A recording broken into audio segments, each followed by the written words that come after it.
me make sure I can see everybody. Hey, Kelly, is it possible that you could create a link that would just go right to this meeting rather than, because I feel like maybe I'm not getting it, but I have to say zoom.com and get the screen up, and then I have to I have to go into the packet and find the meeting number, and then I got to go back in and find the pass number. And isn't it possible that you can set it up so that we would have a hot link right to it and we don't have to go through that? I'll send the Zoom link out in the committee email that I send every month. And Yeah. I can't put it on the packet That's fine, that's fine. because of Zoom bombers. Yeah. Mhm. But if you could send So- that thing on Friday, then I could go right to it, because otherwise it takes me time to figure out how to get to the meeting. Okay. Maybe I I'm the feel- only one that has problems, but it's, No, you're not, Dick. I feel your pain. So that's a good suggestion. yeah, Thank you for that. yeah. Okay, well, I guess we'll call this meeting to order. It is now 6:33 p.m. and Kelly, you are recording. Great. Welcome, everyone. I can't see the full gallery, but I know we've got, I know we have everybody except Andy, whose family's having some health issues, and Spencer and Chris couldn't make it. Well, let's start with the approval of the meeting minutes of February 15th, 2021. Kelly circulated these on Friday. So without objection, we'll approve them. Are there any objections? There being no objections, the minutes as No, we gotta distributed take a vote, please. We need to take a No. committee. not according to Robert's rules. As long as there are no objections, we don't need to take a vote on the Okay, minutes. I stand corrected. So there being no corrections and no objections, the minutes as distributed on Friday, March. What's Couple today? days ago. March 13th, March 12th, thank you, are approved. Thank you for that. Okay, now we'll move on to the public comment period. Do we have any members of the public who would like to make a comment? All right. Hearing none, seeing no raised hands, we'll move on to the next agenda item, which is the staff report. Kelly, I'll turn it over to you for 10 minutes. Okay, Dane County is going to present a PACE financing event and talk in conjunction with the Chamber of Commerce of Middleton on April 21st at 1 p.m. It's part of a regular chamber event that's held, and the Dane County is really organizing this with the chamber, and I got in the loop via Kathy Kuntz from the Dane County Office of Energy and Climate Change, and I'll be speaking at the very beginning of that event just to talk about the city's energy goals and how that ties into the business community taking part in PACE. And so that should be interesting. I hope that we can get moving on that in a more public facing way. I joined, or was asked to join, a group solar buy advisory committee for the Madison group solar buy this year in Dane County. They've expanded this program to all municipalities in Dane County. And the advisory committee will be reviewing RFPs from contractors who would like to win the bid on doing the group solar installation. So we're going to review those, and then talk about how the group buy will be rolled out and the marketing for that. So hopefully I'll have a somewhat of an inside track on at least that program. I know Legacy Solar Co-op is also doing a solar group buy this year as well. I'm meeting, I think, sometime this week, and if not this week, next week, with Jesse Shields, who's the MG&E rep for Middleton, to talk about streetlights with Sean Stowski, who's our city engineer. And so we're going to find out more about rate structures and if there's any opportunities or where the sticking points are or challenges are to going ahead and switching out the rest of our streetlights to LEDs. And honestly, I don't know a ton about that, so I'm looking forward to that, to learn about how, what needs to happen for that and how to work with other municipalities with MG&E to get that rolling, not only in Middleton, but other municipalities as well. And then one thing I wanted to mention is that I would really like to get the bird collision task force going really soon, because it's coming up in one development in particular on the corner of Branch and Century Avenue. There's a new development going there where the old common ground was. And the architect recently reached out with Abby Attoon, our development director, our city planner, and wanted to know about bird mitigation strategies for the glass and for the design of the building, which I know is something that's interests a lot of people especially who live around the Conservancy or use the Conservancy a lot. So I sent the ton of information that we've already amassed on the bird collision mitigation stuff, but it draws attention to the fact that as there's a lot of development happening in Middleton right now, and I don't want to lose any opportunities with providing some guidelines and support for some of these new developments, especially if they're adjacent to the Conservancy or the Creek Corridor.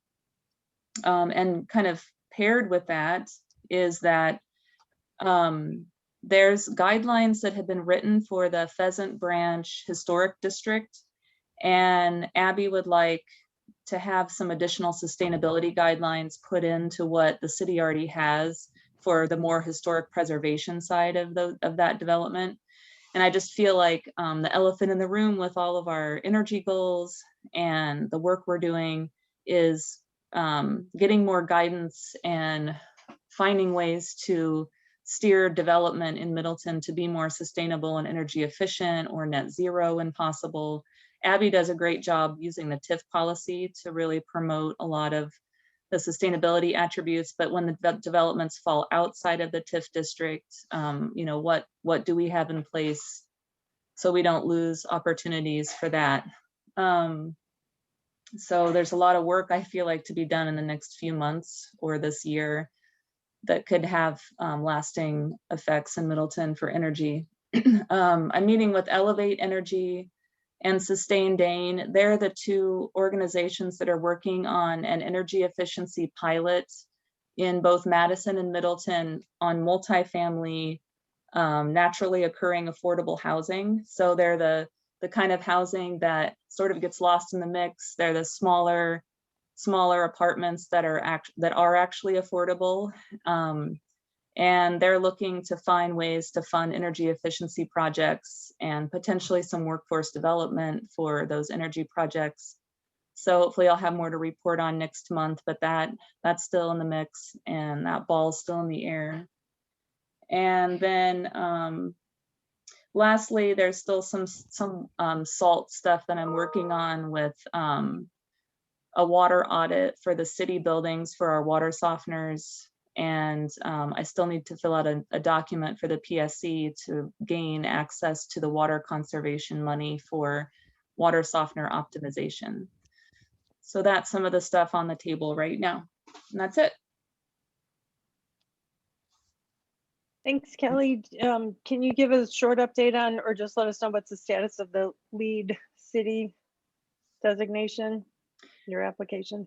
Yeah, we've finished some credits and have turned them in to lead, and they review them and have offered some suggestions for edits. So it's just ongoing knocking credits off the list by writing them up and collecting the data. So I really hope we can be done with that. I want it to be done in the first quarter of the year, but I think it's more likely to be more like May that we get that turned in full. But that seems to be in line with the other cities. The bulk of the other cities are also in the same boat. Because of COVID, I think everyone sort of got sidetracked for about 8 or 9 months. Okay, Great, thanks. Anybody else have questions for Kelly? Kelly, if I may, could Sure, you permit. tell a little bit more about the, you mentioned there's a new development issue you're working with related to bird collision mitigation. And then you started talking about some other new development. And what's the focus of, are you saying we need to get some zoning changes or we need to get some code changes, or what is that? We're rewriting the zoning code. That's not my project or this committee's project, but that is happening throughout this year. It's going to be a year-long process. So that'll have some meat to it, but the zoning code doesn't really necessarily provide guidelines for Right. energy use and that kind of thing. So I'm thinking of something more along the lines of what Eau Claire did, where they wrote net zero energy building guidelines. And of course, we can't require developers to exceed the state mandates or the state codes, but we could provide guidelines. And I don't know, I'd like to talk to our legal team too, like where's our leverage points? How could we work with developers and with the business community, that kind of stuff, but what other things do we need to just do to meet our energy goals? Where are all of our entry points for that? Okay. It makes me nervous to see so much development, because every time a building goes up and we haven't Right. had any say in anything, that's a 30-year, 40, 50-year potential loss, because then if they Right. want to improve their energy, it's more expensive for them down the road to do that. So Exactly. I'd like to help them up front. It's not like a penalizing thing. It's more of a, what resources can we offer them up front so that they can do something that will save them money down the road. Okay, so just to clarify, then you're talking about this as a general work area that you're wanting to tackle, trying to figure out what policies or strategies we can use to nudge developers into sustainable design. It's not like there's some specific ordinance or something that's coming up for consideration. Not on the table now, but we do have some actions in our comprehensive plan that was just passed. That felt like a first step for me, and now I have sort of the clout of the comprehensive plan to say we're now starting on action 1B, and start doing the work for that if it's prioritized. So I would like to make that one of at least my priorities as staff this year. Okay.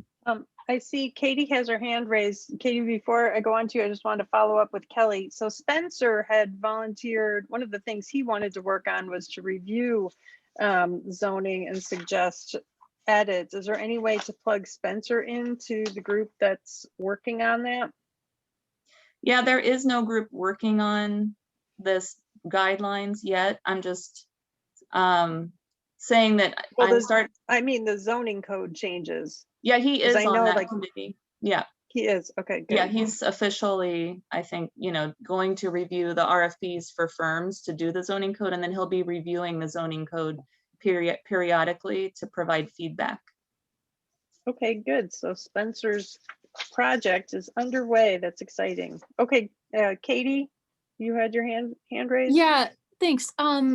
I love that Kelly's trying to get some clear code for developers on sustainability. And I do know when it comes to TIF money, when developers are asking for TIF assistance, they do have, Abby and the council kind of came up with sort of some guidelines, like if you want TIF, these are some things that will help your case, and a lot of sustainability topics are on that.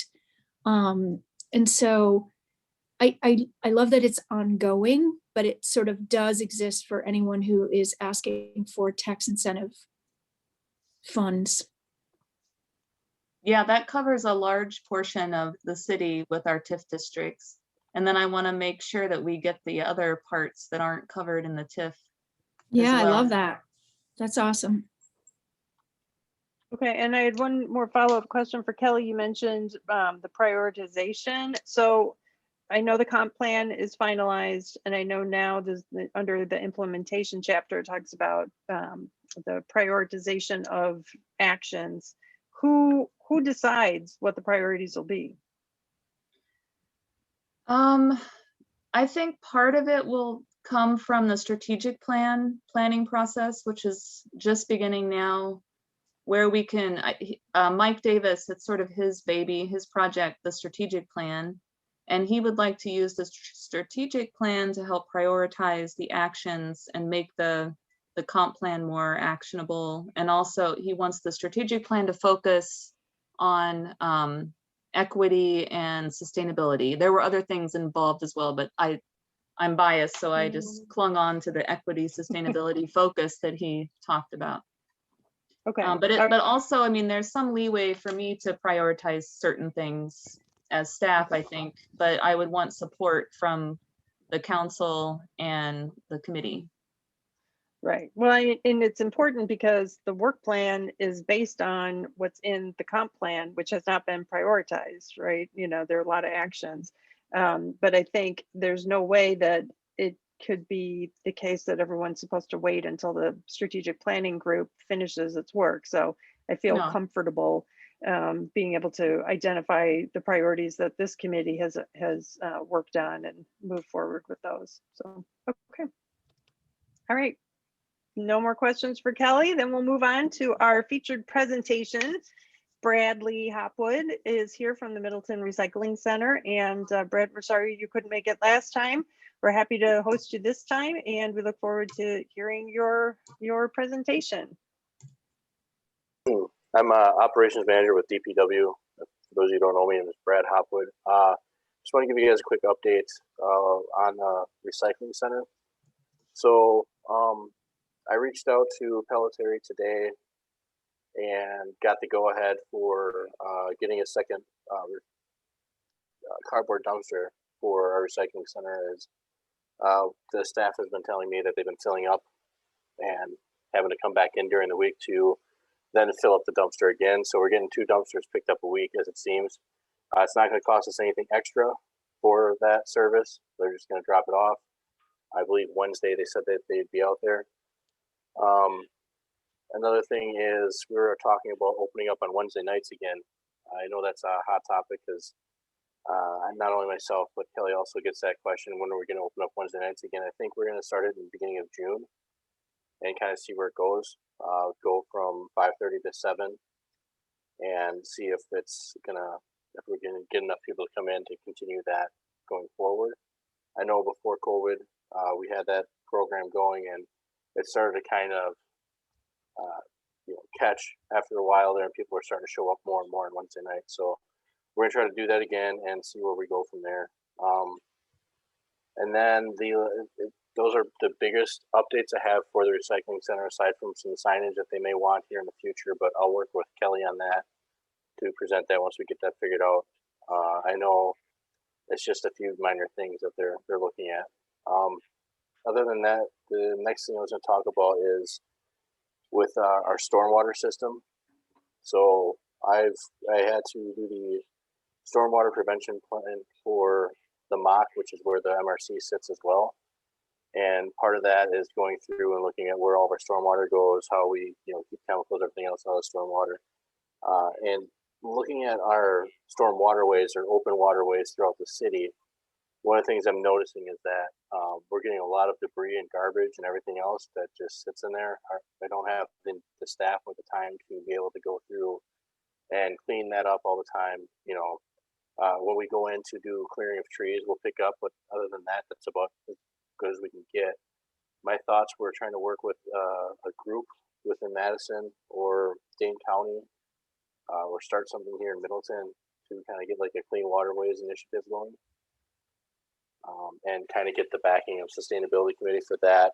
It's just a thought I had, and I'd love to have some comments from you guys to see what you guys would think of that. And if you have an idea of how we can get that off the ground and get going with it, because seeing what I get to see, the one of them that's right next to the lake there is just full of garbage, and I'd like to be able to get that cleaned out, but I don't have the staff at the time. So having some kind of volunteer floors or something like that would help us tremendously. So the floor is open for any comments or anything like that for that.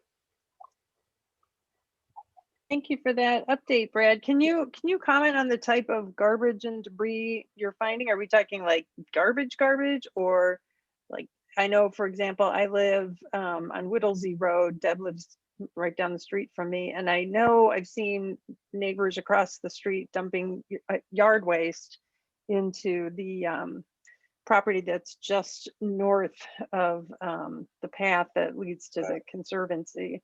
And I'm wondering, is that part of the debris that you're seeing? So yes, that's the biggest part of the debris we're seeing is yard lawn clippings, or people that have a backyard that backs up to a waterway. They just throw their leaves right in it and call it good. That's the type of stuff I want to try to get more awareness out there, and I'm not sure exactly what steps we can do to do that. We try to, speaking of Whittlesey, the park that's right there, you guys have the retention basin there.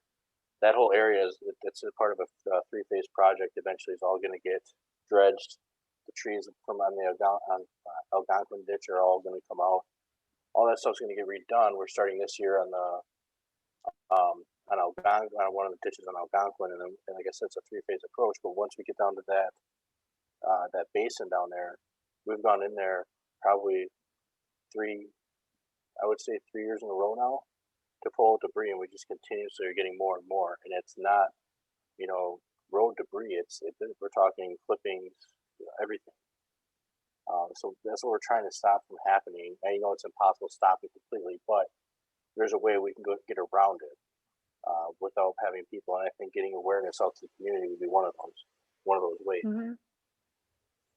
Well, I think Deb and I could be a tag team force to put some pressure on our neighbors to, I suspect people just don't realize that it's a problem. They Right. might realize that it's not really their land to dump on, but they might not realize it's creating problems downstream. So Right, and that's kind of something that that's part of the stormwater prevention plan and the WPDES the stuff that we have to do for the city. So we make sure everybody knows, community outreach, like, hey, here's our educational part of it.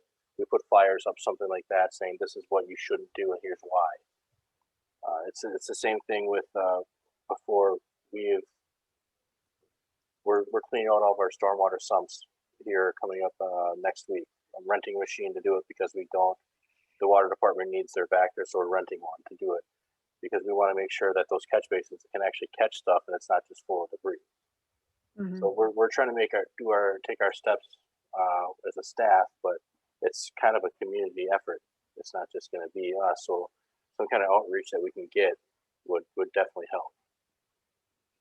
Well, we'll be talking about this later, but in case you're not here at the time, one of the projects I would like to work on in the coming year is, I'm just calling it Sustainable You, but like short sessions, kind of like what the Wisconsin Salt Awareness Week folks did, where it was just a half an hour. They did a half an hour a day for 5 days. But this is more like a monthly thing that would change and focus on what's current with the seasons.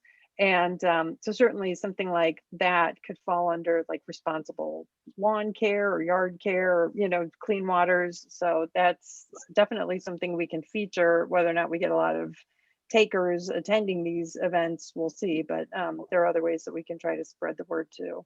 Okay, yeah, that'd be appreciated. And then the other thing too, give you guys an update on our salt usage for roads. That was one of the big things that I can't think of her name now. I believe it's Allison. Allison Madison. Yep. That she was talking with me and her talked about. I got the data to her about how we've gone from using, we've reduced our salt usage by 50% within the city by just a couple advances in technology, and just being a little bit more aware and taking a couple classes. It honestly, it cost us not much. If you look at the grand scheme of things, it didn't cost next to nothing. And we're able to do that. So that's the type of stuff that I'm trying to push for our public works to start doing. Great. Does anybody else have questions for Brad? Kermit, I was just gonna ask, and then Dick. kind of unpacking the waste and debris issue. So it sounds like it's primarily a matter of yard waste where people are throwing it in drainage areas where it just gets kind of washed into the waterway. It's not like people are purposely dumping garbage. There's or- spots where there's people purposely dumping garbage, but they've been identified and have been talked to multiple times, and that the steps are in process for those parts. You know, the ones that we notice right away. There's some spots where we show up and there's just some somebody planted a garden, and then all of a sudden it floods, and we're like, well, my garden flooded out. Well, that's a waterway. You're not supposed to plant that. So that's happened. It's just. I guess part of the awareness thing would be letting people know, hey, you know, this may look like it's just open land, but this is what it's supposed to be used for. Might be a thing too. I'm not sure. Mm-hmm. So we're not dealing with people for the most part who are dumping Correct. appliances, dumping, you know, trash bins full of garbage. It's just people are misusing the waterway, not realizing it's a wetland or a drainage area. Correct. Yep. And like a lot of our sediment basins are getting full of sediment the year after we clean them out, and they're supposed to be good for 5 to 10 years. Okay. So Is there any way piggybacking the education and the program with like the anti-leaf thing? You know, there's been a campaign off and on about, you know, don't rake your leaves into the gutter. I mean, we also don't want people to rake their leaves into the drainage area, it sounds like. right, yeah, and I know, like I said, the areas that we have the bigger problems at, I've actually gone to the people's house and just asked them to stop doing that. But you can't do that to every single person, obviously, and you don't catch everything when it goes in there as it is. So, yeah, something like that would if we could piggyback, like, hey, saying this is where we're supposed to put your leaves. Also, do not put your leaves in this area because of this. Would also help. Yeah. Mm-hmm. Great. Cool. Dick. Brad, I was confused. I was looking at the agenda, and you're operations manager for the recycling center, but this sounds like a public works kind of function. I'm Public Works operations manager. Okay. So their Okay. recycling center falls under one of the things I'm responsible for. Yeah. Okay. So this cleaning out of these catch basins and stuff, that's stuff you routinely do. You're just talking about, besides the normal stuff you do, an inordinate amount of stuff that's in these drainage ways that you're noticing. Is that what you're really communicating tonight? And that you're asking our committee for help on? Like a public outreach, public education of some sort, saying, please don't rake into these areas. If you notice, you know, something clogged, please contact DPW type of stuff. Doing that, because by the time we get contacted, it's because there's standing water, or there's, you know, 2 feet of water and you can't find the thing. Like, hey, I don't know what happened. Well, it's because it's clogged. Yeah. Yeah. So, like, Okay. I guess what I'm getting at is I've been doing a lot of research on clean waters initiatives and stuff, and a lot of what they have is stuff that I would like to bring to the city. Just like they keep harping on public education. You mentioned a stormwater utility plan. Was that the document or the plan you were mentioning? It's the stormwater prevention plan for, it's just, so we have Stormwater prevention plan. Is that some formal document? pollution prevention plan. Yes, it is. It's got to get signed in by the DNR yet. It's part of our for WPDES. Yeah. Part of Okay. that. It's just it's all of our documentation stating, you know, what we do to prevent pollution within the storm waterways at our site out at 4330 Parmenter Street. But then we expand that to how can we do this throughout the city, rather than just one municipal building. Now we're looking at the big picture. How can we try to clean it up throughout the city and prevent it throughout the city? Okay. So your department is taking this and expanding a citywide kind of perspective is what you're saying. Yeah, I mean, basically. is the DNR, well, I mean, we DNR, are DNR a, did not mandate that we have to do it for the whole city at all. yeah, okay. What I'm trying to do is get something so we can, like I said, just try to get people to understand what's going on with that and try to get the pollution to stay down. Well, it sounds like something we ought to be aware of, so can you share that, the document that you're working with so that we could at least look at it and see how you're trying to expand it? Is there something Yeah, written that we could react? once it's finalized, absolutely. Okay, so it's not, do you have a draft or anything, or? I have the draft done. It's at MSA right now for approval. Once MSA approves it, then it goes on and it's finalized at that point. Does the Water Resources Commission of the city going to have a chance to look at that too? Yes, they're the ones that actually suggested we have MSA go through it. Yeah. Any other questions for Brad? This is If Angie. not, oh, go ahead, Angie. I don't have a question, but I just want to say that I think this is a pretty important issue, not just from the perspective of protecting our resources here in Middleton, natural resources, but I think too from, it sounds like it might have some flood mitigation potential and protecting property, that type of thing. So, maybe the issue, you're seeing it more in that one neighborhood right now, but I know that in my neighborhood, we have a couple of areas that get neglected sometimes. And when we get a lot of rain or snow, you'll see the neighbors out trying to clean them up because we realize that if we don't, we're going to have flooding. So I think this would be a great educational piece. And I think we could probably work with maybe some other organizations. I don't know if the Friends of Pheasant Branch would be interested in this kind of thing, but I would think we could definitely get the word out. That's all I had. Kelly, and then Kermit. Yeah, I think we should talk to the Friends of Pheasant Branch Watershed Committee, and also Mam Swap or Crystal Campbell in the county might be able to work some of this in the fall too, with the leaf raking agenda that she helps with, to expand that maybe to something like this. But I do think it's important. I think it would be great to work on some public outreach about this. Mm-hmm. And I like the idea of doing, coupling it with the leaf-free streets, but since part of the yard waste is lawn clippings, we should probably say something sooner, at the beginning of the summer too. And Kermit? Yeah, I was actually mainly wanting to express appreciation for Bradley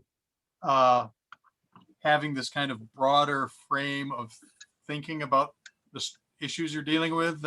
I mean, part of my vision and hope for sustainability in Middleton is not that it's all siloed over here in this little sustainability committee, but that everybody in the city starts owning, gee, if we do it this way, this is not going to be as big of a problem, won't cost as much energy, won't cause as much pollution. And so I just want to say thanks for, raising these issues and taking steps to address them, whether it's the stormwater or,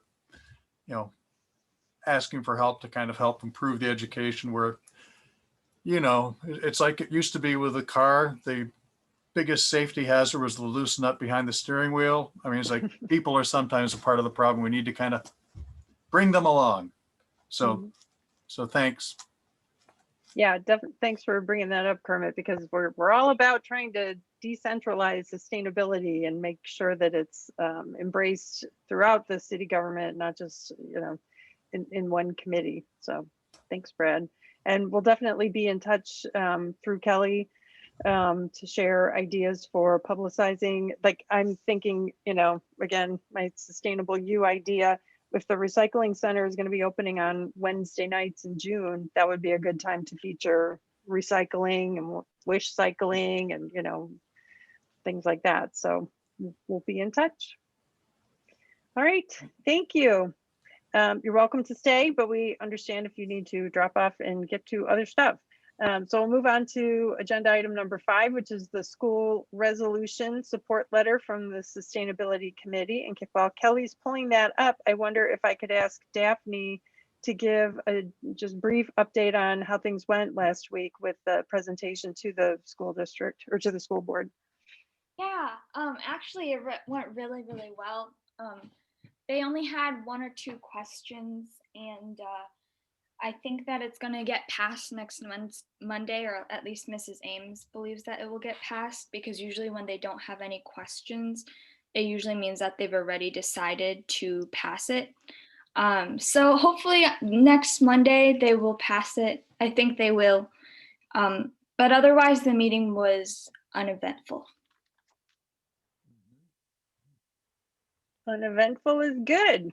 Okay, great. And now Kelly, do you want to give an overview of the letter you drafted? Sure. I actually sent a version of this that was very similar to this to the entire school board before the last meeting. So the school board all knows that at least I support this. I know Lisa sent a letter of support. I think Kermit might have provided some comment. So this won't be a surprise to them to get a letter like this again, but I just wanted to see if you wanted me to change the tone, the language, word choice, see if there was a major mistake. I wasn't sure if I spelled Amalia or Amelia Warner's name right, like just stuff like that. The W in her last name is actually an M, so it's Mourner. Ah, thank you. Okay. No worries.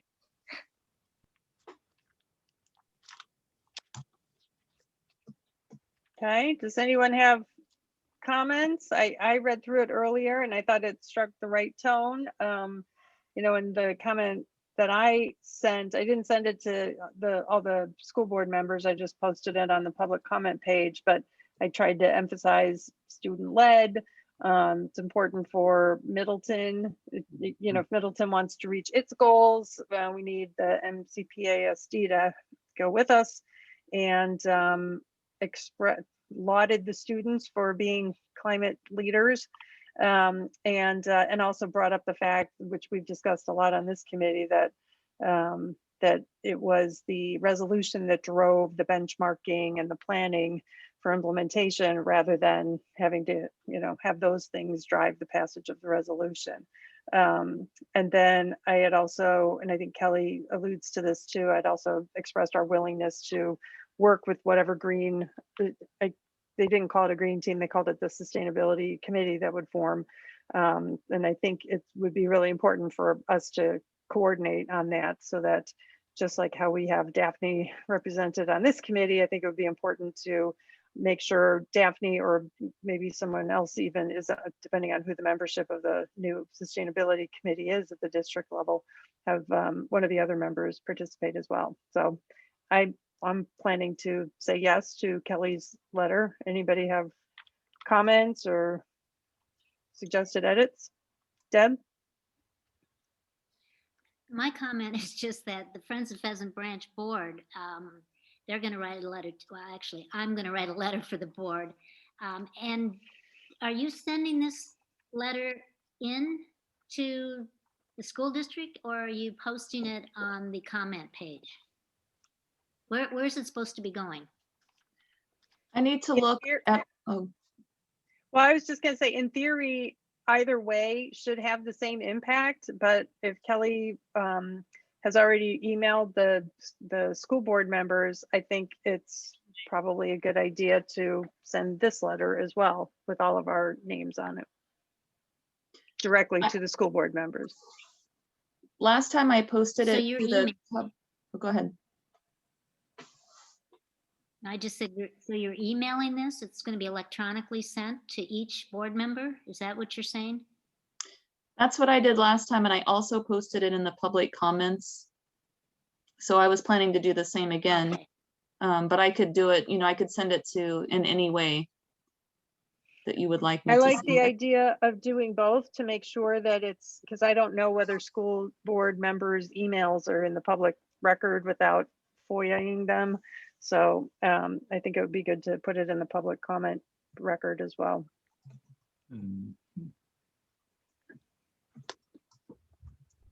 All right. Yeah. Kermit? I'll just go, as far as how they handled it, I wasn't able to be at the meeting as it happened, but I was able to watch it through the video recording. And they simply, in the meeting itself, will say, we received comments and support from, and then they'll read the names. And so a number of our names were mentioned in the last board meeting but they didn't read them out loud into the public record. They said, and these will be forwarded to the board members separately. So I think that seems to be their protocol. So I think if you want them to have a chance to see it before the board meeting, you want to email it to them directly, because it doesn't sound like they see it until after the board meeting if it's just provided as a public comment through their form. Daphne, will you be making a presentation to the board next Monday, or is it just on their agenda? And I think they just directly vote on it. okay. Because one thing, hearing Kermit's comment made me think perhaps there's a third opportunity that we don't want to miss, and that would be to actually have somebody be at the meeting virtually and read it into the record.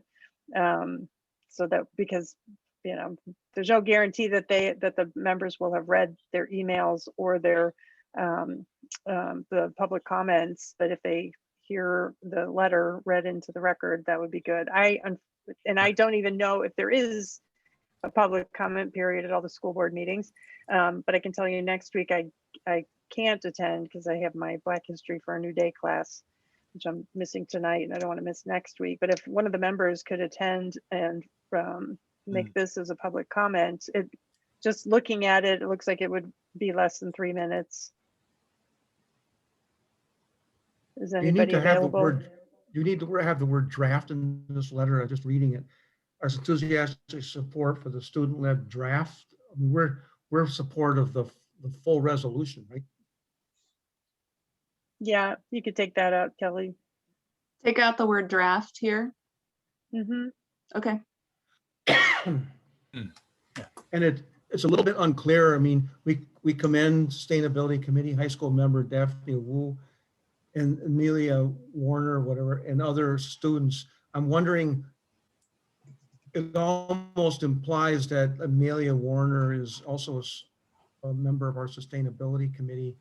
We should clean that up, just clarify that it's just Daphne that's on our committee.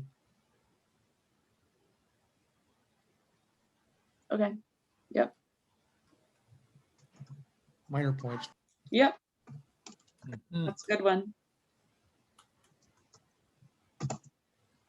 Any other edits, comments, questions? Okay, is anyone able to attend next Monday's meeting, at least at the start assuming there's a public comment period? I can attend and read this if there's a public comment period. And could you let us know once you find out whether there is or not? Yep. I have a will. conflict, but I could skip it if it were helpful, but Okay. And All right, I did receive an email back from Annette Ashley that was very positive about it, and she really said really nice things about the students and how much they had accomplished with this. So it sounded very positive to me how she viewed this item That's for great. vote. Yeah. That's great. Okay. Well, I'll move that the Sustainability Committee adopts this letter as drafted by Kelly for submission to the MCPASD School Board. Do I have a second? I'll second. This is Katie. Thank you, Katie. All those in favor of the motion signify by saying aye or raising your hand. Aye. Aye. Those opposed? All right, the ayes have it. So the motion is approved. It's unanimous. Great. Thank you, Daphne, for all your hard work on this. You're getting close, very close. Okay, now we'll move on to item number 6, which is the LED CFL bulb exchange and paper shredding event. I'll turn the floor over to the subgroup that's working on this. Angie, are you giving the presentation? I have a few Without- updates, but I think Deb might have more updates with respect to the flyer and some of the other work. Okay, great.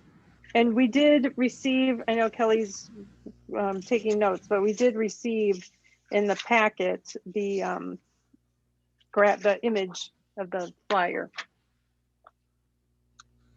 Oh, wow. The colors are really off. I just want to say that they're really beautiful and they're much more muted. They're not lime green or fluorescent. So it's because I made this a PDF. The JPEG itself, which I'll use in the InDesign final form, is much more beautiful. It's more earthy.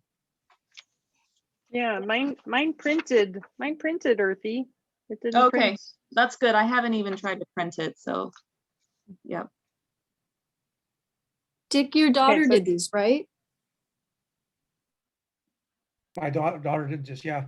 If there's Fantastic. people like a few of us that have been involved in the planning of this, does anybody in this group have a LinkedIn part of that? Because Maya would benefit if though like Kelly or Angie or Deb, knowing how that she had to work on this, if I'll send you information on it, but there's a way of going through her LinkedIn account to recommend her for this work that she would benefit from that. So I'll just, Sure. if you're willing to do that, then let me know, then I'll send you the specific information. Can we share that Kelly, are with the you a full member of LinkedIn? committee? Well, I was saying Yeah, the if rest of you- the committee hasn't seen it, so it'll be the few, 3 other people, you too, Lisa, if you want, that have seen I'm this in the development phase. If you'd want to recommend. Be happy to. Me too. Okay, so the plan is, Angie? Sure, I can go. So I think we've come to an agreement that we'll be having 2 different events. The first event will be on April 23rd from 3 to 5. It's a Saturday, and that will be the paper shredding event at the Mock. We've met with Kelly and worked through some of the details in terms of, all the details in terms of the flyer. She has all that material ready, is my understanding, and that'll go out with the utility bills. And then we'll be working to pull together volunteers for the event on the 23rd that will help with the paper shredding. And then I believe Deb will be leading up the bulb exchange, and she'll probably need 1 or 2 volunteers with her as well. We talked to PKK, and we have the details on how to collect the bulbs, how to store the bulbs, and they are happy to come and pick them up from us at no charge. And then they would count the bulbs, sort them, and then invoice us later on. The event for the middle school during the meal drop-off from Wednesdays, I believe it's the 28th from 4 to 6.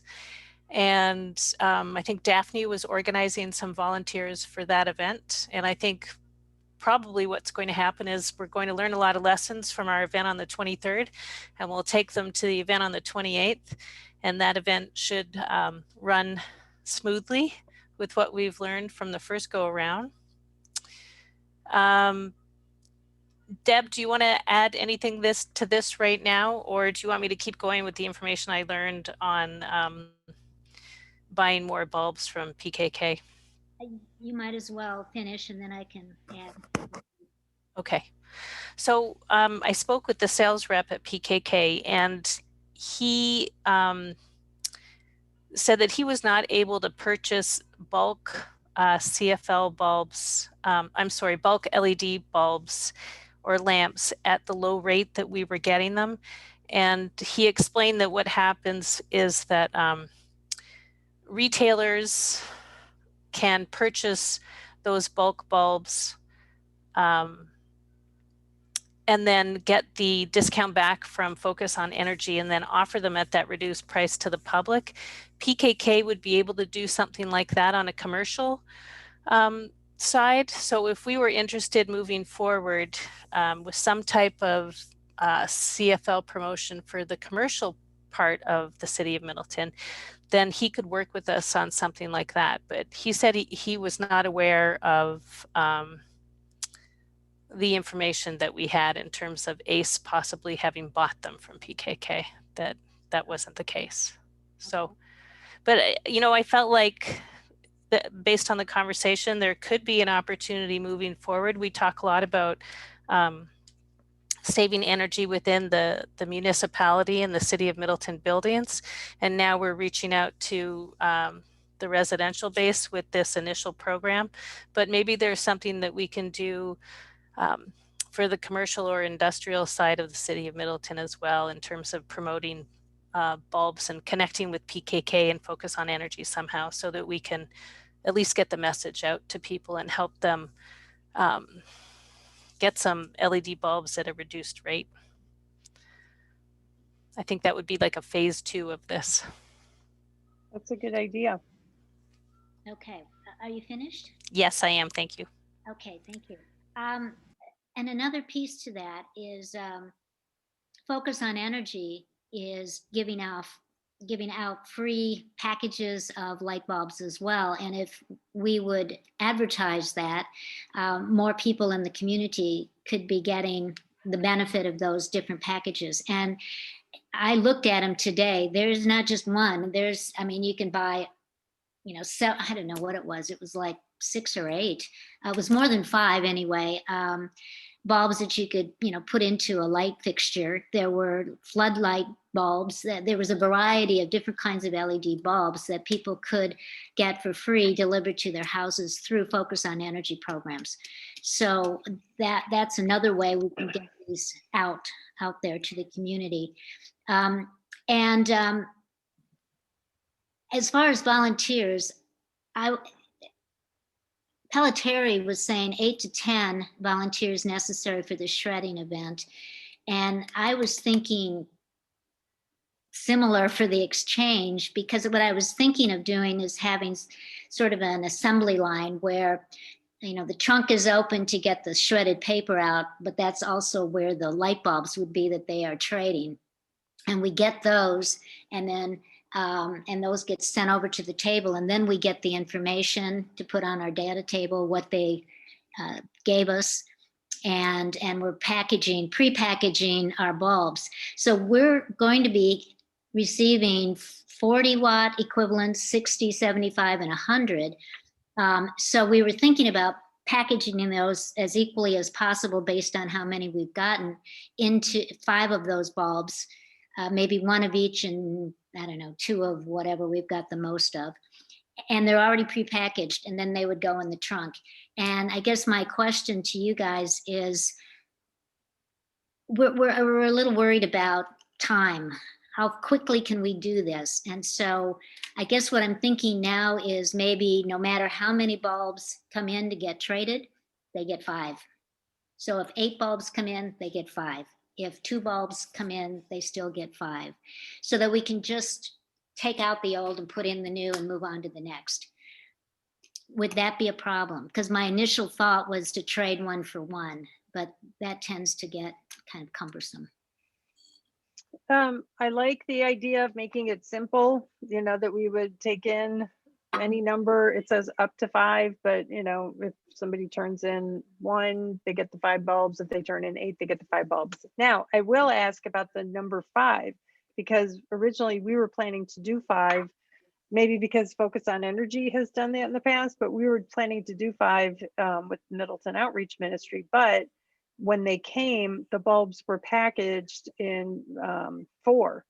And it became clear really fast. Like, I was thinking of incandescent bulbs where they're in a little sleeve, you know, a little paper sleeve that you can bundle those together, and that's not how it was. So I wonder how we're going to package these without running the risk of breaking bulbs.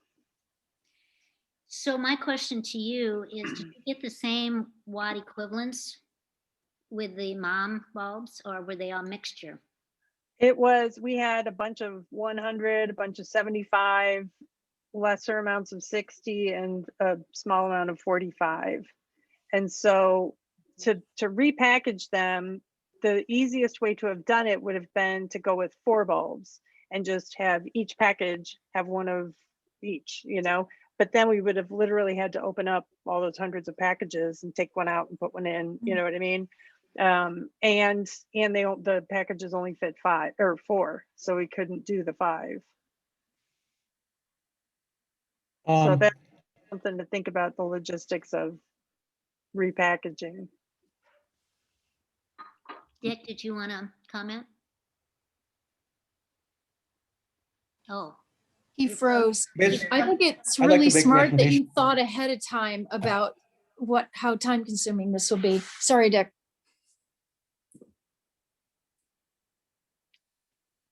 Dick, you're kind of, I frozen. don't know if it's just me. I think it's you. Everyone else is moving. He's a little. Maybe Okay, turn your, slouchy. yeah, why don't you turn your video off for now, Dick, and we'll be able to hear you. Okay, let me, okay. And maybe other people in my house are using bandwidth. Okay. I made the recommendation to Deb that we basically take out the packages of bulbs and just put them back in a bag, like plastic bags. And I have some friends that I've already getting these blue newspaper bags. And these bulbs are not glass.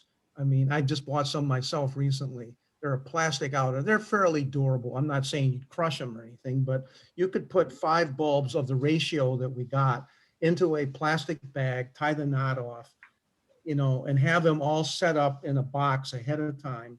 And then when somebody comes, you literally just grab a bag of bulbs and go there and hand it to them while you're picking up the other. No, I'm not sure what you're thinking about, Deb, as far as recording information. That'd be good to do, of course, but we gotta figure out how we can do that verbally. Then somebody would go back to the table and then check off or whatever that information. But I think the few people that are organizing this thing, we should let that group figure out the logistics and not try to micromanage it when we're not going to be there. I'm certainly willing to help on this, you know, at the full amount of the exchange. I also want to mention that Kiwanis is not going to be involved with the Wednesday night thing. So Angie, I don't know if you were talking about that, or Daphne. So plan it just being on yourself. There's too many logistics about needing freezers, needing refrigeration and everything else to do it outdoors there in front of the school. So just plan on that event just by yourself with the students or whatever help you need. Okay, and just to clarify, so the shredding and exchange will be on Friday, April 23rd from 3 to 5 p.m. at the recycling center. But then on Wednesday, April 28th, also from 3 to 5 p.m., there's going to be, or no, what's the time? 4 to 6? And that is not a shredding thing. It's just the bulb exchange, right? And do we have a flyer for that? Maybe I missed it. Yes, we do. Maya made one for them as well. Okay, great. And the district is going to take care of sending it out to all the district families. So they're advertising. Great. And go ahead. It's combined with the meal pickup for the school. Right. That's right. But it's still an exchange. Yes, it is. Okay. Yeah. I was just clarifying that we tried to take advantage of other networks and systems that were already bringing people to a certain location so that we could, I guess, tag team with that and try to produce bulbs for those communities as well. So it's a different sort of network that we're reaching out to. And Daphne, you had a meeting with Lori Ames about this event. Do you have any updates? Well, it's actually on Wednesday, this Wednesday. Oh, shoot. Okay. Okay. And what's the school location where this will take place, or is it multiple?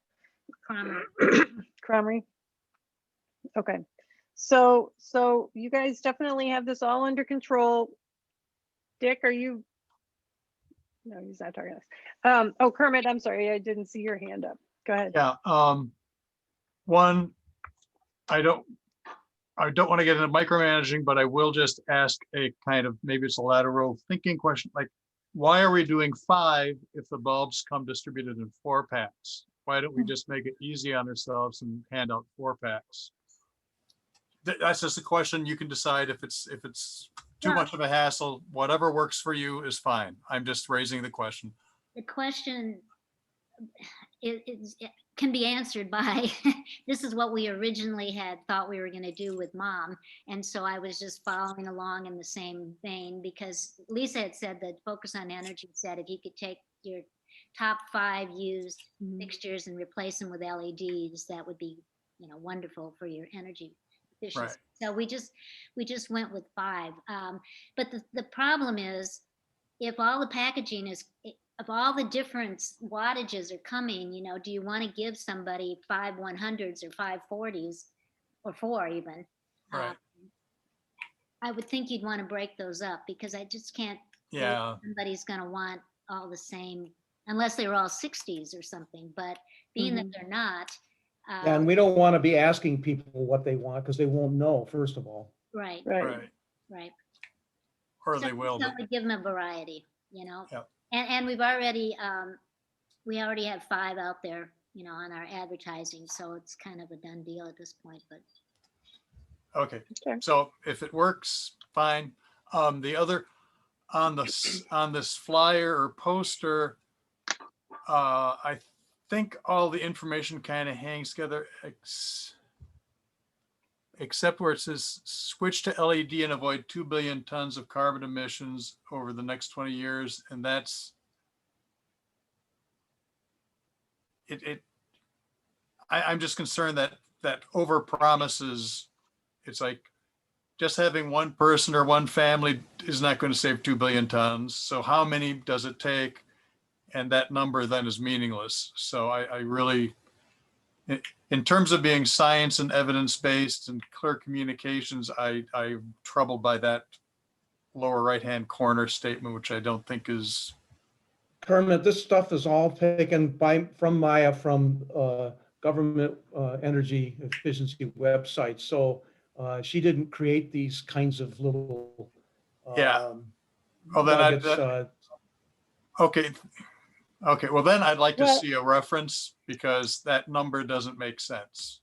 I'm just Well, saying, it seems- just as an engineer, seems- it's like it's meaningless. Well, it's just lacking context is what I Right, would say. exactly. I think it's similar to if everyone used LEDs for 20 years, 250 billion would be saved. And it probably Right. goes with that if everyone switched, that we'd avoid 2 billion tons. So, maybe there's a way to work that in, but I'm not concerned.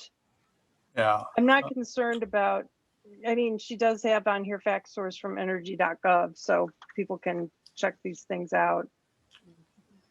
What- So, I'm not seeing that, but if it's there, that's great. it's on the reference, I think is lower. Kelly's showing something that I'm not seeing on mine. There are 2 different, keep going, Kelly, there's another one, maybe There it is. this one.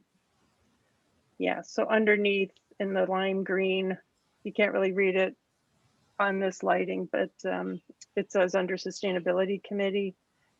It's got the fact source from energy.gov. Oh yeah, I can't. Yeah, that's. And one thing I would love to see, and it's fine that this will go out without it, but all our other flyers and ads for anything, I would love to see the Climate Champion logo. Did we ever get an image that we can use on things like this? Because we should be promoting ourselves as a climate champion city. That's my last comment on it. Okay, so it sounds like this work group has everything going. What do you need from the rest of us? Do you need volunteers? Do you want volunteers? Is Daphne going to fill the spaces with green team members who are itching to get some kind of community service credit. Do we need to do anything to make sure these kids get service credit, or is that going to be arranged by the school district on top of that? And and one more question, sorry, are we going to be tracking the exchange so that we can quantify for our purposes how many million or 1,000 tons of carbon emissions were avoided? Because I mean, that metric will be important for us to work into this sustainable city plan and also just promote. Yes, the answer is yes. Great. Good. Daphne, what about volunteers? How many can you come up with? Probably as many as you need. I think we could easily get 10 people at least. Okay. You just give Okay. me the exact number and what they would be doing, like exactly what they would be doing, and if they need to fill out any waivers, and then I can bring it up at a meeting, and I'm positive I'll get enough volunteers.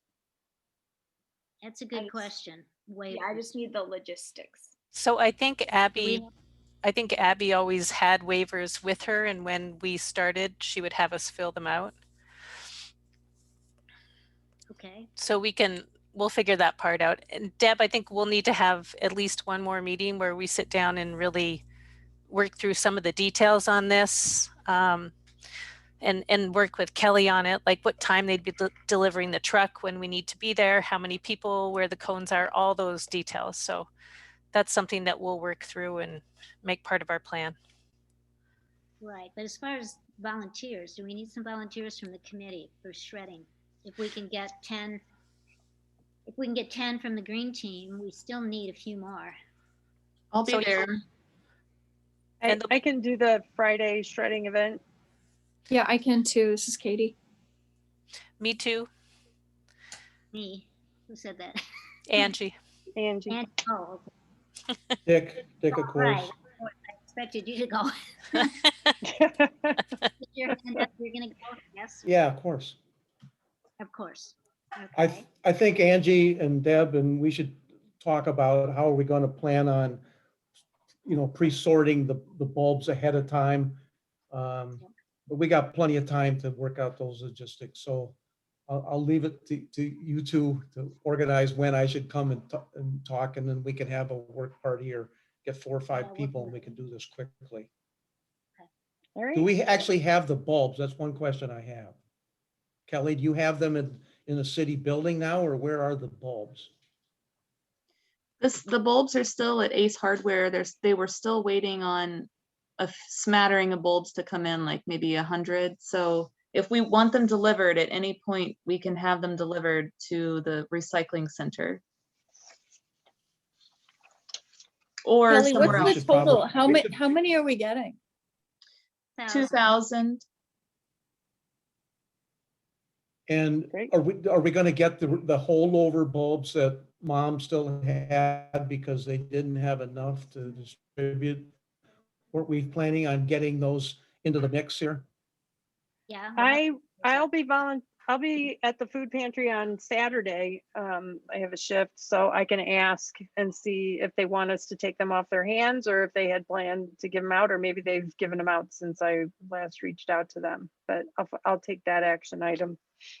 Okay, that's great. And then you. Yeah, could I just, think, uh, well, I'll Deb jump- had contacted them, and I guess the deal was that they were waiting for more bulbs so they could have them all sent out as a big thing. And so we only had like 20 packages left. and I they think wanted what we're asking is, since they're not going to distribute them mass wise, and let us take those bulbs and add them to our mix, because we had a plan to get rid of them. And if, Yep. after I'll- these two events, so go get the bulbs, and if they've still got some there, get the bulbs, I guess. That would be Okay, my recommendation. that's what I'll do. Sure. And then let me know and I'll pick them up from you. Okay, sounds good. All right, well, this is really exciting that we have a Mhm. project that is like launching as we speak. So Yep. great work, guys. Thanks for blazing this trail. And later on, we'll be talking about the rest of us who are going to be following in your footsteps on our own projects. So thank you. And then we'll plan on having a presentation or an update from all of you on our April meeting, which will be just before this. Okay, we'll go back to Angie for item number 7, which is a presentation on PFAS water pollution. Can I just really quickly say something? Oh, sure. Sorry, Kelly. I just wanted to briefly show you that the mailer that we're sending out to advertise the paper shredding and bulb events, it will also have 3 other sustainability items on it. One will be this water softener, which was in your packet. We don't need to look at it. You can look at it later. And then another one will be the shared solar advertisement. I've asked them to change some of the language to reflect what a few of you had suggested about talking about relating it to our energy goals. And then, so they're making a few minor edits, but this is the general thing. They'll put a website on it as well, so people know where to go to actually sign up or read more about it. But this is the basic look of the graphic. And then there's one final graphic, which I have in pieces that I need to put together. And it's about resilient landscapes. And it talks about, you know, like a list of 5 things with pretty graphics, like planting natives in your yard, moving your downspouts, so that for water infiltration in your yard, cleaning up pet waste. There's a couple other things, but that'll be like the final half page for the graphic. I'm putting that together tomorrow. Will our climate champion logo be on there? Yeah, I'll try to get it on there. That would be great. Kermit? Just to clarify, the array at Missile Airport, I thought was built, like it's. Yeah, that's one of the things they're editing. There's a few minor changes. Yep. Okay, good. That was the minor, major, or major, minor thing that caught my eye. It's like, it's already done. I thought it would be major if we didn't catch that. Yeah. Okay, good. Okay, great. Now we'll move on to Angie. Okay, would it be okay if I share my screen?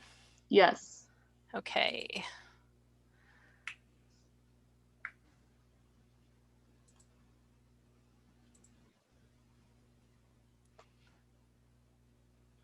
All right. So are you seeing, tell me what you're seeing. Are you seeing, you know, when PowerPoint has all the thumbnails on the side, or are you seeing? Yep, we're seeing your slides, not the presentation. Okay, what about now? Yep. There we go. Full screen? Yep. Okay.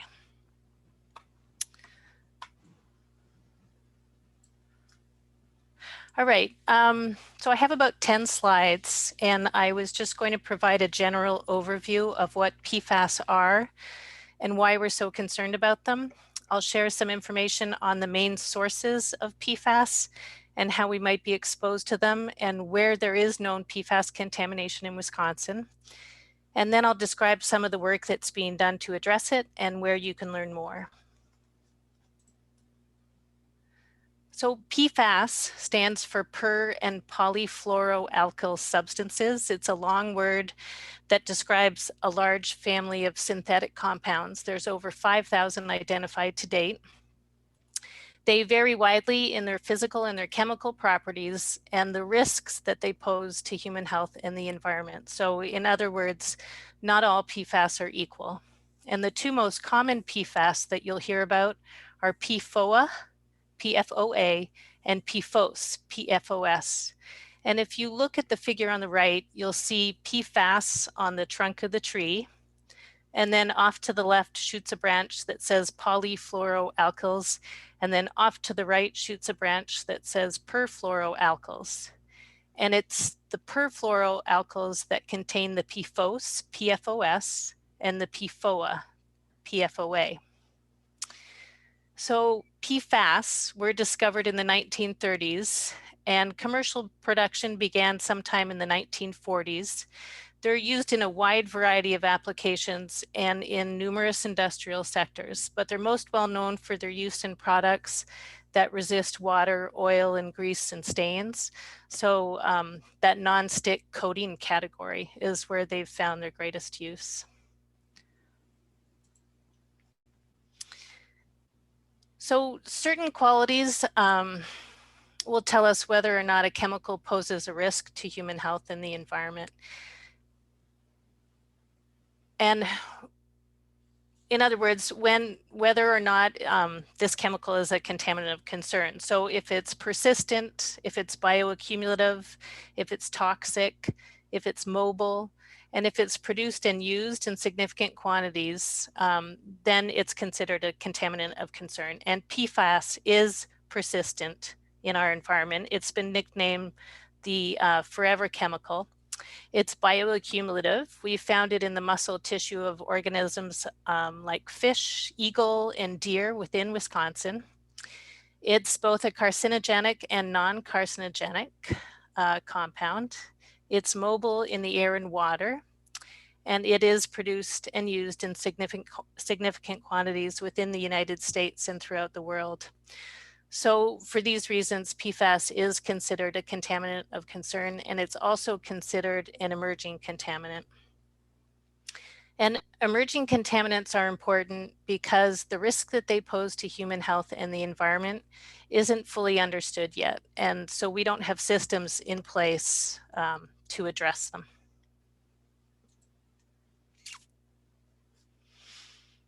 So when we're trying to understand the risk of a contaminant of concern, we look at its toxicity, we look at the contaminant sources, and we look at whether or not there's the potential for exposure to human health and the environment. So this slide describes some of the known health effects of PFOS and PFOA, those two common ones that we hear most about. It's linked to both carcinogenic and non-carcinogenic health impacts.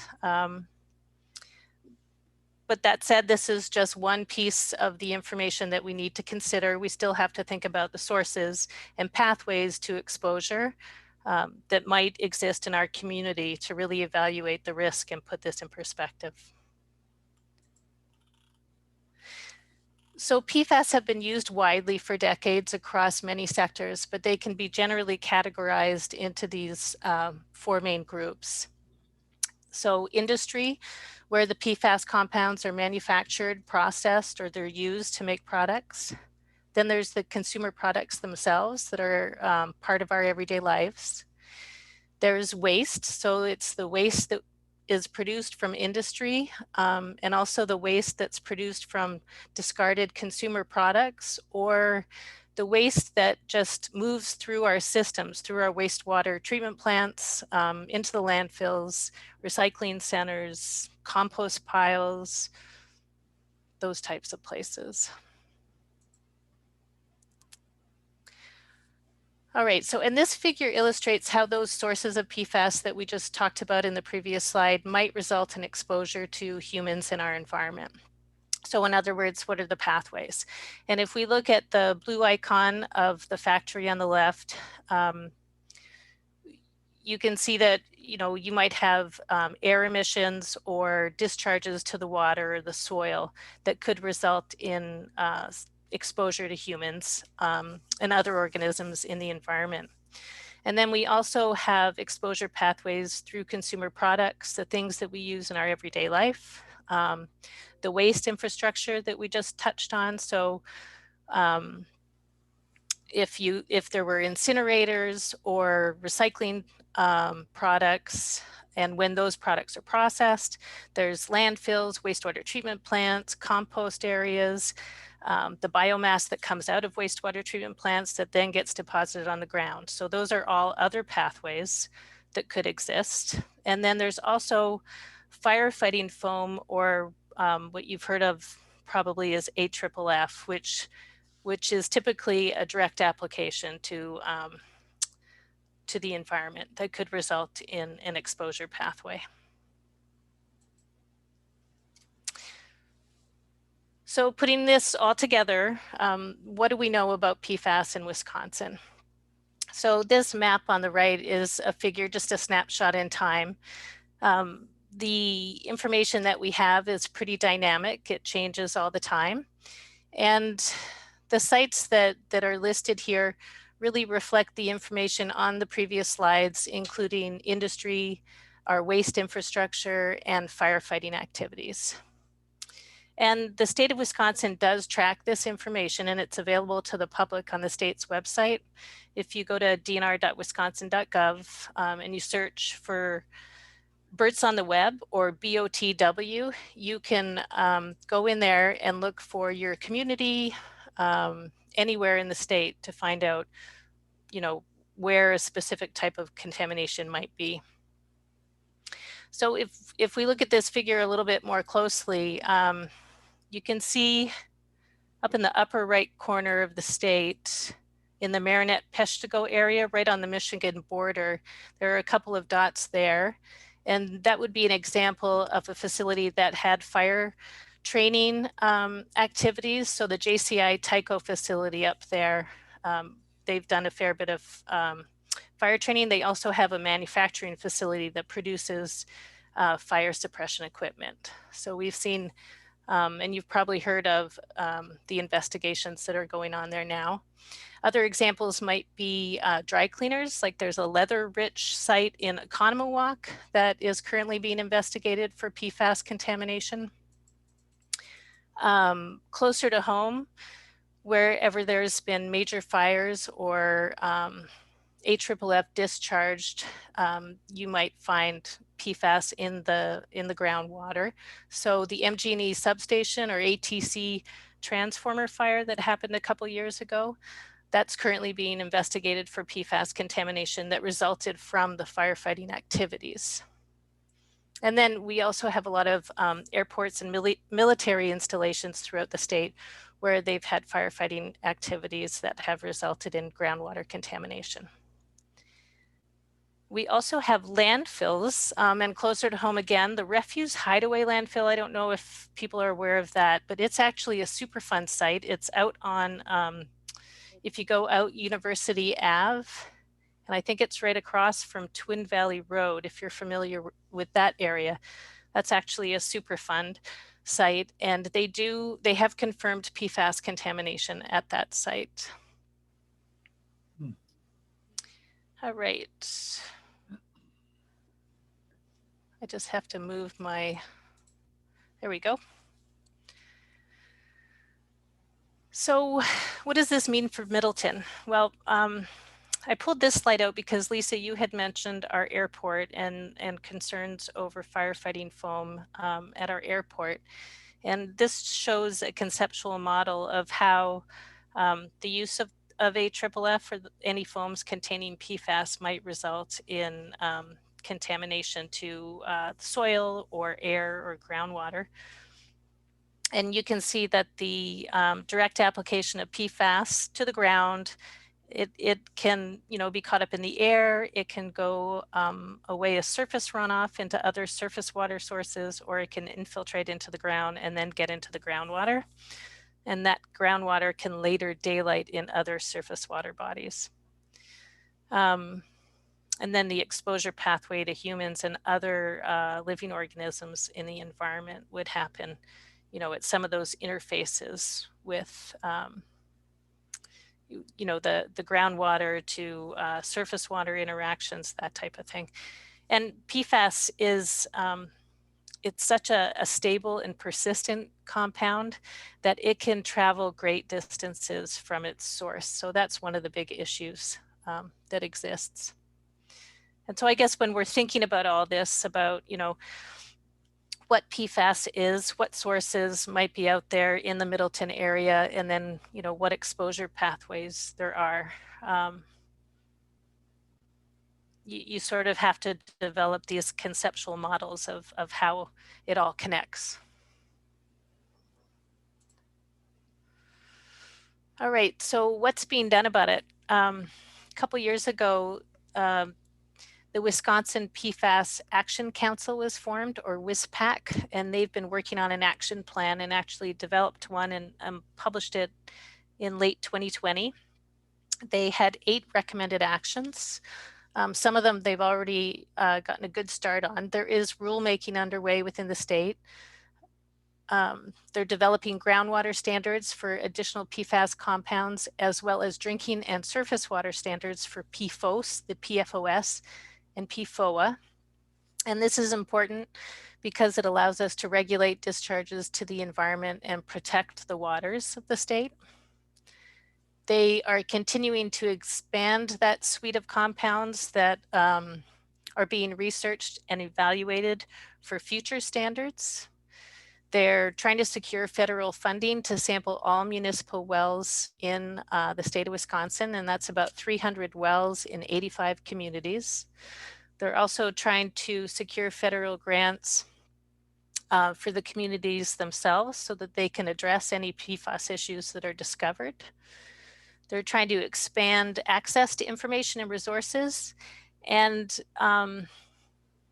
they're also trying to reduce the sources of PFAS within the state, and that includes trying to collect the AFFF foam and get it out of use and out of circulation, so we don't continue to see it being discharged to the environment. And then from a federal perspective, the EPA is going to be reissuing their PFOA and PFOS standards under the Safe Drinking Water Act. And that means that all drinking water will be tested for PFOS and PFOA so that we have a better understanding of the treatment requirements. And then they're also going to be looking at adding more PFAS compounds to the list of compounds regulated. All right, and then last of all, I listed a couple of resources, some from the local or regional level. So you'll see the City of Madison. They have a good website that has information on PFAS contamination in the wells in the Madison area. Then the public health agencies for Madison-Dane County, and then for the state. And then the DNR has quite a bit of information as well. And so does the EPA. And then if you were looking for a really, a much deeper technical dive, the Interstate Technology and Regulatory Council has PFAS fact sheets and guidance and training that's free to anyone. So if you go to their website, they really have some incredible resources there. And that's all I've got. Great. Thank you for sharing this information, Angie. And, I just wanted to commend you for pulling this all together. This is an emerging contaminant. If you look at a map of Michigan, I noticed you had the eagle graphic. If you look at a map of Michigan, it's like pockmarked with all kinds of dots, because wherever they've looked for it, they've found it. So the map of Wisconsin, I'm sure, will start to change in that direction as well. And I just wanted to add that the epidemiological evidence for the health impacts of those two compounds is very significant. It was 69,000 people were studied, and it took years to crunch all the data, but it was one of the largest epidemiological studies of a contaminant like this, and they were able to document that, yeah, these are the health impacts that are statistically significant and caused by the chemical. And I would just add a couple of other sources of information. There's a great documentary called The Devil We Know. I think it's on Netflix for those who have it. And then more entertaining, but Dark Waters with Mark Ruffalo tells a story that is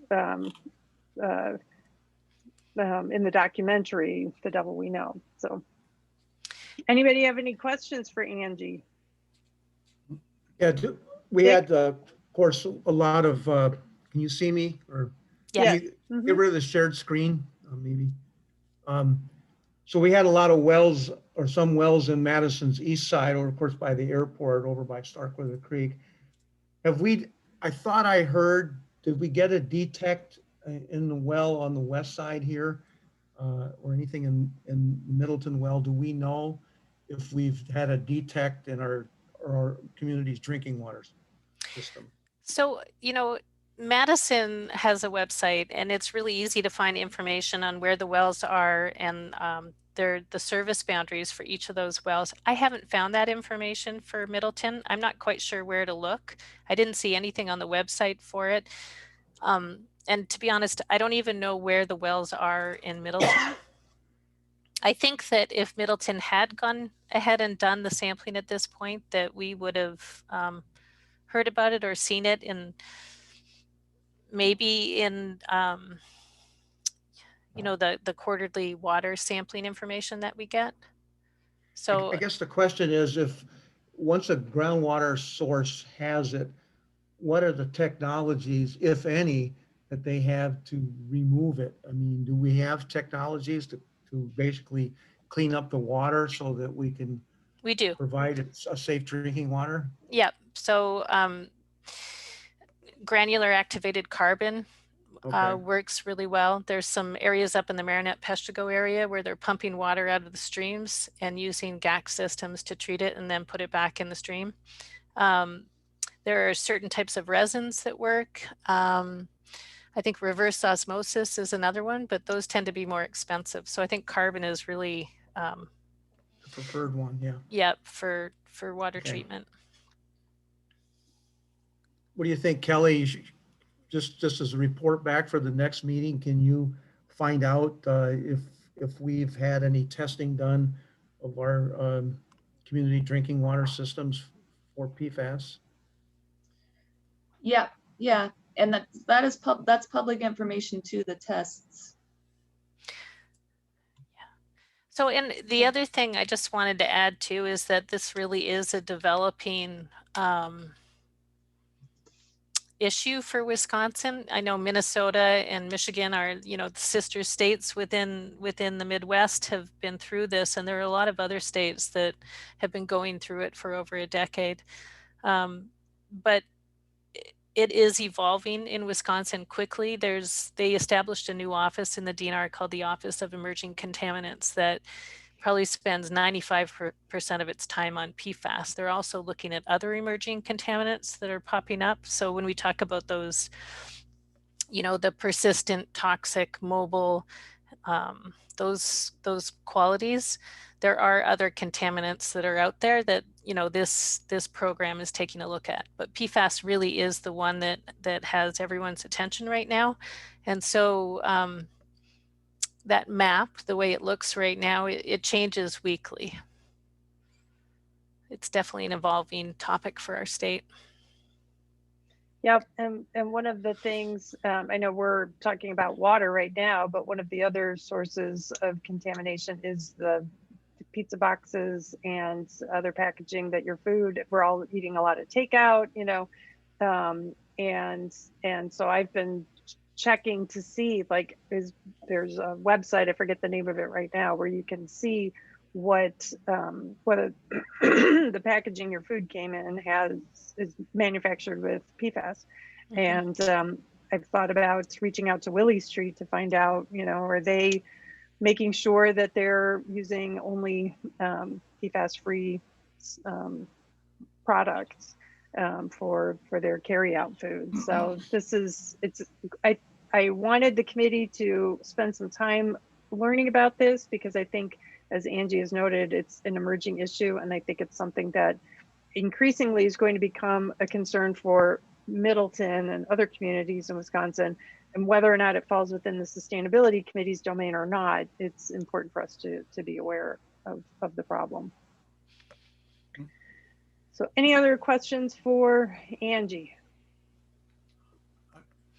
Kermit? Bringing it home to the local municipal level, what are some things we should be pushing for or focusing our attention on as this emerges? I mean, it doesn't sound like there's anything actionable for us now, other than maybe finding out if it's been tested for yet. But going forward, what's the best thinking? What's the best advice? So I think first, it's important to keep it in perspective, and at the same time try to understand what's in our community, what the risk might be in those exposure pathways, and that's understanding drinking water first of all. I think second of all, you know, we saw from like the main sources, that firefighting activities really are a main source of PFAS releases to the environment. So I guess understanding that and it's a really tough issue. Fire departments are struggling with this as well. And there are some situations where they're required by law to have these types of foams available. So it's not like they can just throw them all away anyways. So it's a sensitive topic, but it's something that, like, I think the whole community has to come to terms with and then work through to come up with the safest solution. So I guess, I don't know if I answered your question. My first concern would be drinking water. My second concern would be maybe behavioral changes and, taking a good look at what you're using and if there's a better alternative. Mhm. And on the drinking water side of it, one thing that I am curious about is the airport, and whether or not they have to train for emergencies using these foams, because I mean, I know the airport has other issues for neighbors in that area, but it occurred to me that if there is going to be a spot where it's found locally, it would be, I think it would be a good chance that the airport is that spot. There are probably others that I'm just not aware of, but it's being found, like in Madison. It's been found near the airport, Dane County Regional, because of the training that goes on there in the military presence. But it's not just military sites where they're finding it. It's municipal airports too. So it sounds like Kelly's going to track down what the city knows right now. And maybe we can come back to this in April. Sounds good. And Angie, thank you so much for putting this together. Really appreciate it. Sure. And I will share some information, because before I retired last month, I worked with the American Association for the Advancement of Sciences on a couple of sessions on PFAS for legislators, and they put together some fact sheets that get into things like how can you treat this problem. So I'll share that resource later this week in case anybody is interested in learning more. That'd be great. Okay. Thank you. So noting the time, it's 8 minutes after 8. I'm going to move that we extend the meeting adjournment time to as late as 8:30 in order to get through the Sustainability Committee work plan is what it should be, and also our standing agenda item. Is there a second? Angie seconds. All those in favor signify by raising your hand. And Katie saying aye, since she's not visible. Thank you. Those opposed, not hearing or seeing any. Wait, maybe Dick was opposed. Okay, you're muted, so we don't know if you're. In favor. I'm in favor. I can't. Okay, great. I can't see the whole screen here. Oh, okay. I wonder, Dick, if you go up to your right-hand corner, there should be view as an option. And you can say side by side. I have side by side gallery, and then you can resize it if you want to see the people. Okay, so let's talk. And we've only put 15 minutes on the agenda for this because I think we've discussed a lot. What we want to do, what we thought we could do, what each of us is interested in doing. And we've seen the chart or the graphic that I put together. So what I did is I last time we talked about refining who was interested in doing what. And from that discussion, I took our committee membership, which is going to change. We'll have some new members coming on board, but they're just going to have to fit in with the plan we're coming up with now. And anybody who may be leaving the committee could still have an opportunity as a member of the public to work with us to advance some of these projects. But I put together the spreadsheet that Kelly, I hope, is going to show. I hope everyone was able to access it. And I hope I didn't inadvertently run afoul of our open records requirements. But this is a table that has 20 projects on there, starting with the CFL LED bulb exchange, because that was already in progress. And what I did is I just listed the project and then tied it to the strategy from the now finalized comprehensive plan, because you remember we've talked about how, like, if we have a comprehensive plan, we should be working our committee and our sustainable city plan, when it's written or rewritten, should all be trying to advance those goals that are identified in the comprehensive plan.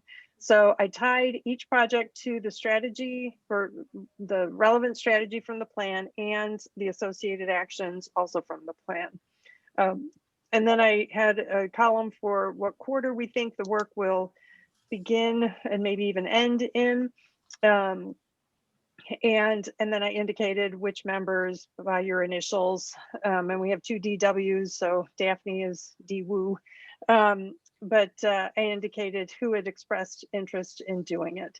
And the idea for tonight is to just yay or nay, this is what we're going to be working on. These are the 20 projects that will occupy most of our time in the coming, or in this calendar year. Obviously, if there are emerging issues that come up, or if Kelly needs to run things by us, because you'll note Kelly's not on this, because Kelly's like over here doing all this stuff and jumping over here where we are, helping us out. So I recognize that, like, the lead certification and transforming the fleet here in Middleton, you know, these are things that Kelly's going to be working on, but I don't think we as a committee can claim credit for it because this is Kelly's day job. Kelly, it's the other one. It's the thing that looks like it's a Google sheet. I sent a link earlier today.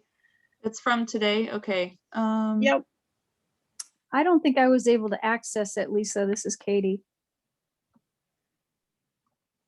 Kelly, go to your email, because I know I made it a publicly shared thing. Kermit, were you able to access Yeah, it? I was able, I can pop the link into the chat. I got it now. You got it? Okay.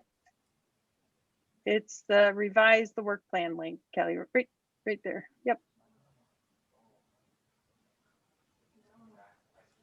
Okay, so this is what I'm talking off of right now. And within this folder, I incorporated the summary that Angie and others had done for the LED CFL bulb exchange.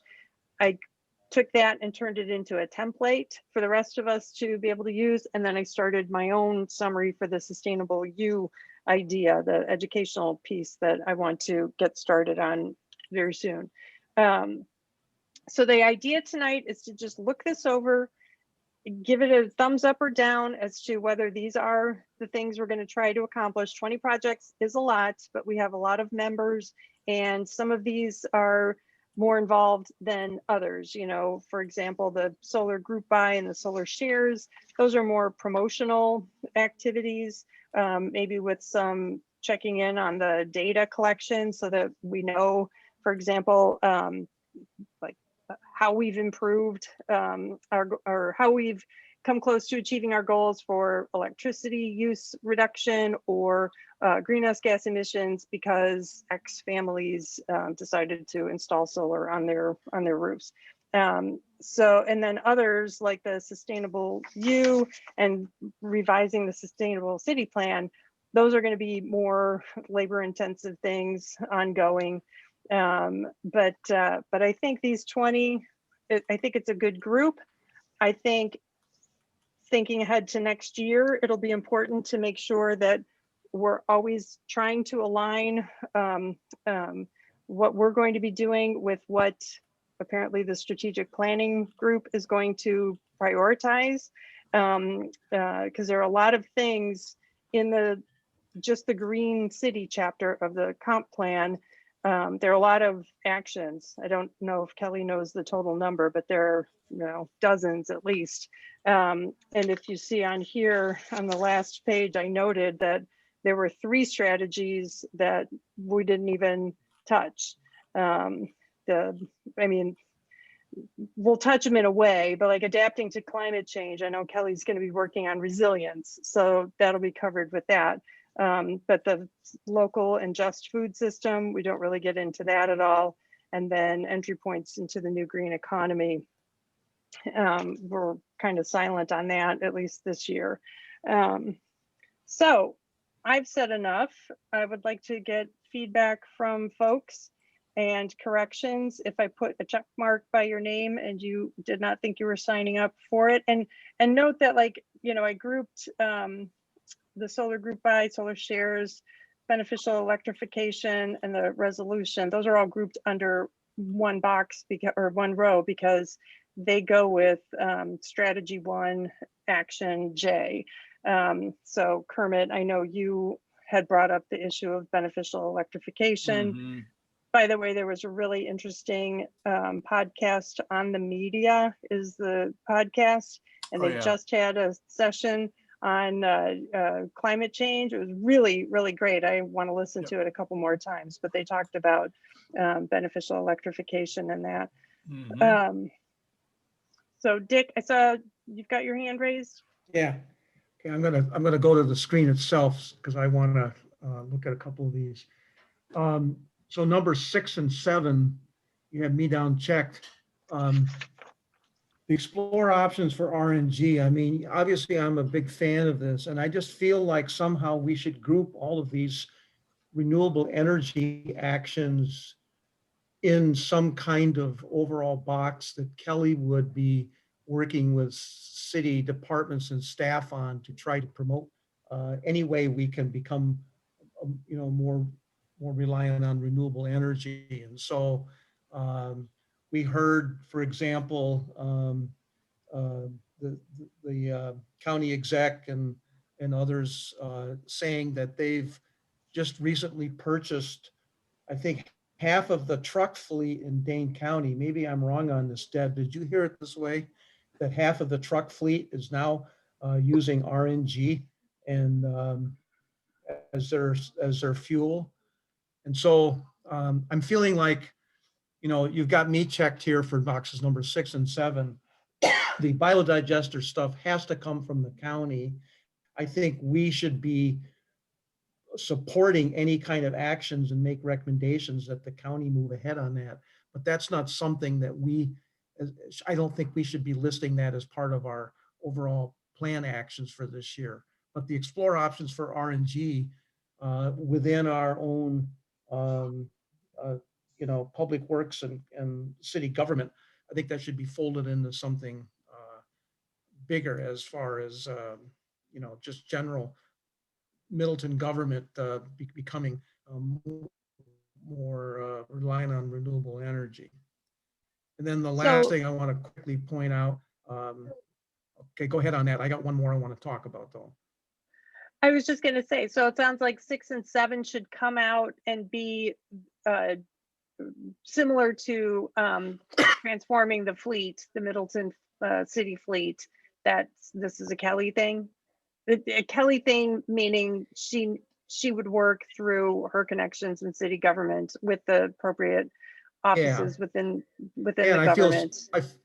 I feel she's already doing that, and it's just getting our truck fleet, our fleet to be more electric vehicles for the smaller cars and things, and getting RNG for our trucks, and looking at what Dane County is doing as a model of how we can use that actually in our city. It just seems like that's something that we should be doing. But Kelly, you have a feeling for how that has to happen? And because it doesn't feel like something that we as a committee should be taking the lead on, we're just supporting it. Kelly, are you there? Yeah. Sorry, my child's coming in and out. Yeah, I mean, it's dependent upon the budget cycle and convincing our fleet managers that it's viable and that there won't be problems with RNG and different technologies. So I'm working through this with the Sustainability Leadership Collaborative, which is actually a pretty good vehicle for helping communities who have vetted these things talk to our fleet manager it's better, I think, if it comes from other fleet mechanics than if it comes from me. I can apply pressure based on our energy goals and what we want to see happen, but it's not as meaningful necessarily as like the police chief of Sun Prairie saying like, oh yeah, we have these new cars, they're excellent, we love them, do it. That's really helpful and impactful. So that's how I'm approaching it right now. And I will be re-meeting with the fleet managers and Brad Hopwood as well. He's involved in that. And they have already identified cars that we can switch out for electric in the next budget cycle. So they're definitely on board. It's a slower process than anyone wants because we don't have money to just take what we have out of commission and replace it right away with something different. Yeah, so my point is that I don't think it's an action item that we as a committee want to identify, other than the fact that we are supporting these kinds of activities that Kelly has her hands on the pulse of. And the last thing I wanted to mention is the phosphorus goal. Let me go back to where I found it. On number 17, yeah, I'm working on that. Kelly's on this our clean compact thing too. But again, I don't think it's something that is so important for us as a sustainability committee to be part of our work plan. This is going on. It's a bigger thing. It's the county particularly, and Clean Lakes Alliance, and this bigger compact of which Middleton is a member. But I don't think it's something that our work plan should be identifying. Okay. Hmm. So strike 6 and 7 and 17 then is what Dick's suggesting, because they're actions that are bigger than this committee, I guess is the way to Oh, think I mean, about it. just a Kermit? little pushback, or just let's talk through. I mean, in a way, all of these are, I mean, I'd say many of these are bigger than the committee. The question, I think, is there a way that the committee can provide some oversight, encouragement? Is there a plan of action that can help facilitate or move along the bigger picture action? Under beneficial electrification, for instance, I mean, we don't have control of what people buy or what developers put in, but what can we do to shift the conversation, to shift the decision making, and make a plan for that? And so similarly with RNG, it's like, okay, maybe the plan is confirming that there's a plan. And if we can say, okay, it's there. Anyway, that's all. I'm just saying there can be a place for somebody like us to push on the scale, knock on the door, shift the conversation. Yep. At the same time, if we don't have the bandwidth, then that's another question. And then we can just say, okay, fine, we don't have enough people to do it. Right. I think in a way, like the plan or to think of the summary that we have for the LED and CFL bulb exchange, the steps could be things like continue to coordinate with Clean Lakes Alliance or Yahara Clean Compact. Maybe, prepare to collaborate on a resolution or something that's going to go to the Common Council. So it's not, so in other words, Dick, I guess what Kermit has convinced me to lean towards is to think of these as not like you're going to achieve you're going to build the digester, or make it happen, so much as maybe working with Kelly, collaborate with or coordinate with the county, be a voice constantly in favor of promoting this, and be our nexus, I guess, between this committee and what's going on with the RNG and the anaerobic digesters. Yeah, I mean, I'm very much in favor of these efforts. I just felt part of our work plan. I mean, it's true that we have committed, I think, right, Kelly, $1,000 for this year to the Yahara Clean Compact. So we are funding out of our budget for this year, the second year, right? We're done. Actually, it was the previous 2 years, so it won't come out of this year's Okay. operating. So in light of Kermit's reframing, are we okay keeping 6, 7, and 17 in?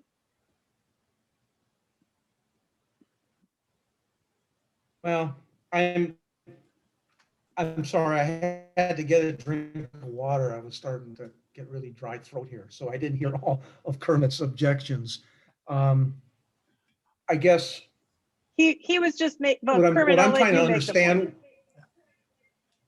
Yeah, I was just offering that there, in these project categories, there could arguably be a role for the sustainability committee to keep the plate spinning, to keep the boulder moving, to make sure somebody else is moving the boulder and to report back, hey, this is what's happening.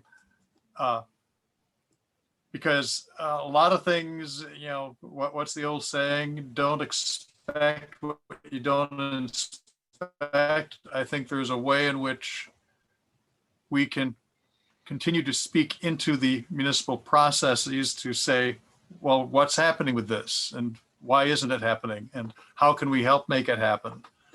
So that's the thrust of it. At the same time, I totally acknowledge that if we say, well, we have 20 things, but we really have enough time and energy for 15 of them, then we got to drop 5. But Angie? Add that I think kind of on an organic level.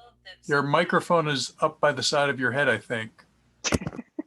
Thank you. There we go. Observation. Now, So I just wanted to say that kind of on an organic level, I think sometimes the committee comes up with ideas or better understands the issues and can move forward with it if it's if we're presented with the information on a somewhat regular basis.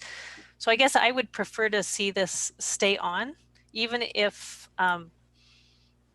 you know, it is that coordinating or that just reporting back with a little bit of information so the committee understands how it's evolving, where we're at, and how it might connect to everything else we're doing. Because if it's just off the list, I feel like it's out of our minds, you know, that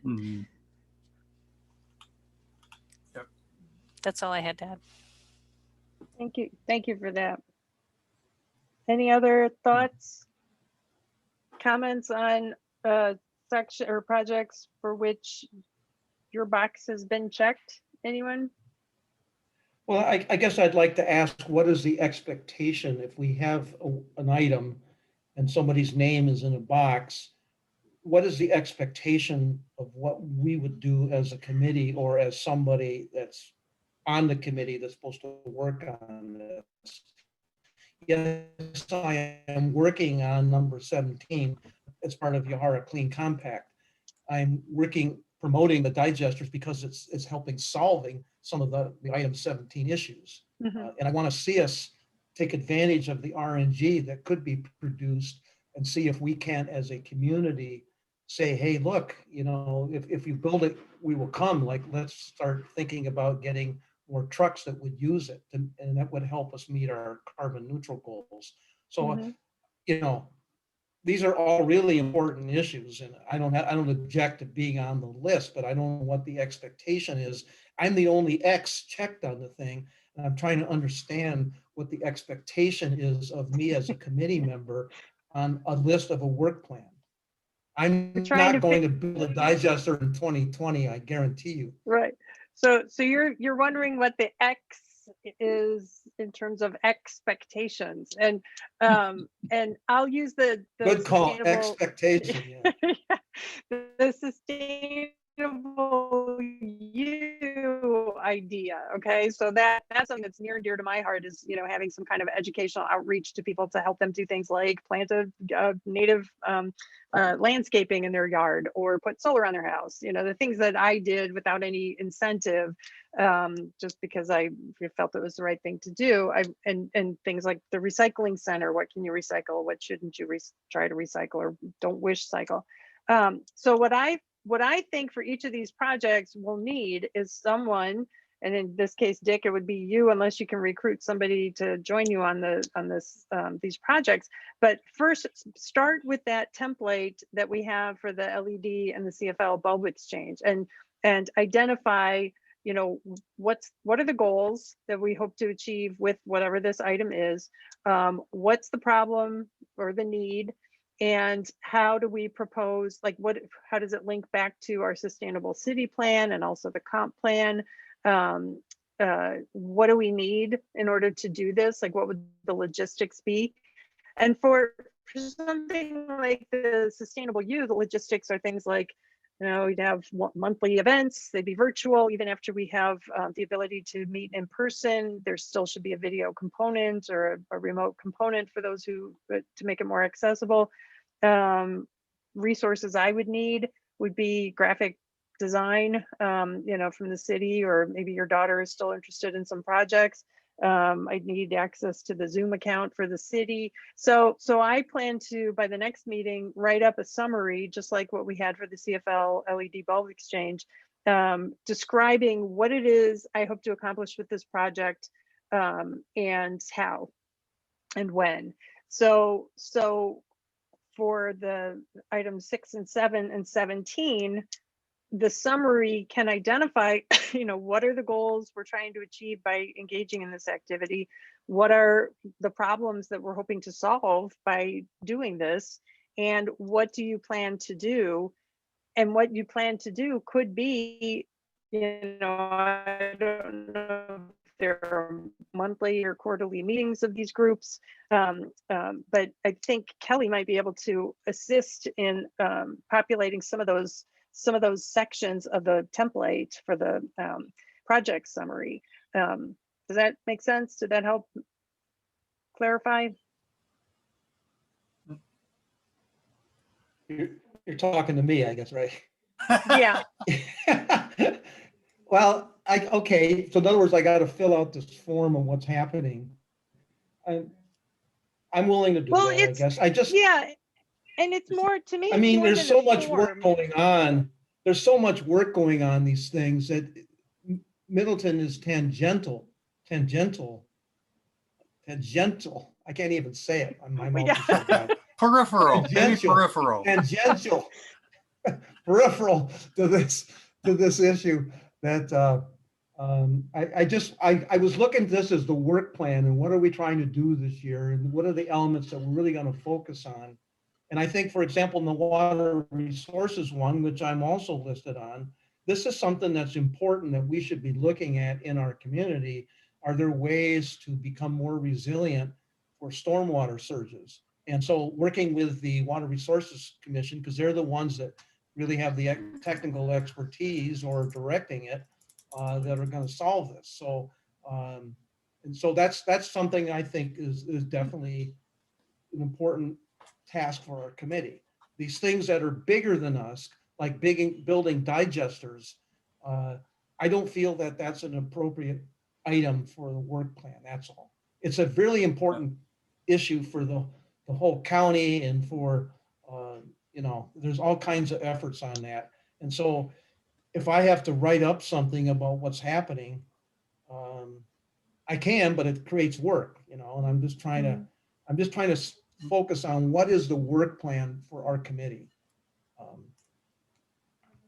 We can talk offline about this, rather than Okay. be leader or a whole lot of time for this. Okay.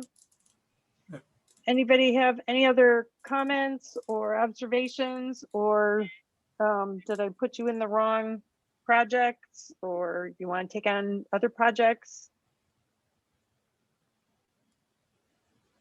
Okay, if not, then I'm going to make a motion that we adopt the work plan as distributed earlier today, with the expectation that, well, no, we're just gonna leave it at that. So that we had, I was gonna, Keep it simple. have too Keep many- it simple. too many X's. Well, I was gonna just, clarify when people should, or that people should use the template that our LED bulb folks put together, but I think that's understood. So I'll rephrase it. I move that we adopt the work plan for 2021 as distributed earlier today. Can I get a second? Second. Kermit I'll seconds. Thank you. Any other discussion? If not, all those in favor signify by saying aye. Aye. Aye. Aye. Those opposed? Same I'm gonna sign. abstain. I'm gonna abstain. Okay, thank you. All right, well, the ayes have it. So this will be the work plan. And like I said, I commit to next time having a summary of the Sustainable U project to share with people. And if anyone else wants to get working on theirs, just let Kelly and me know if you want to present something on the April meeting, which leads us to our last agenda item. And that is our standing agenda item to look ahead to next time. Kelly, are we going to have a PACE presentation? Or no, we had the PACE presentation. No, we were going to get a PACE presentation. Chris, she's not here tonight, but she hooked us up with somebody who can, remember we had asked for more information and really want to get out there and start promoting that. That could be something under Sustainable U if we have it for commercial enterprises. But I think for next time we had that on the agenda as a potential presentation. And what else did we have? Follow up on the bulb. Yeah. And follow up on the fate of the resolution. Fingers crossed. Okay. All right. Well, it is 8:30 something, 8:38. You guys have been troopers, and thank you so much for joining tonight instead of being out there shoveling shoveling the unfortunate snow that we got today. I'm hoping my son and husband are finished using the Ego snowblower, electric snowblower, to get rid of the snow. If there's no other business for the good of the committee, then again, following Robert's Rules of Order, if there's no, without objection, this meeting is adjourned. Thank you all for coming. Have a good week. Thanks. Same to you. Bye-bye. Bye. It's been good.